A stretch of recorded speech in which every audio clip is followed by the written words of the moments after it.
obstacle you faced, I think you couldn't overcome it.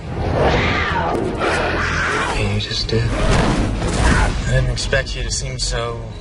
you? My time as a human was over, but I never felt more alive. Let's say there was a Twilight yearbook. What award would you give Taylor? Would you give him most likely to succeed? Would you give him best arms? Most nipply. Nipply? That's a good award. Taylor would probably get, like, whatever the jock award is, because he's just really great at all of those things. Most likely to always bring a six-pack to a party. Yeah.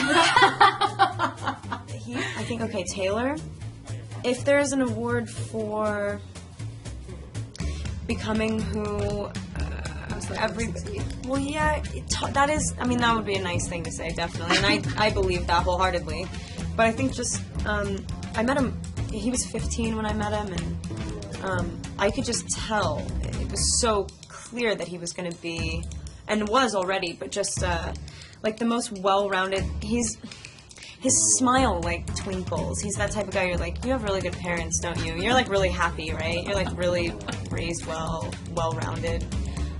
He didn't mess that up. I would say, like, someone, like, award for staying on, like, really staying on his own path. He's like, one of the greatest guys.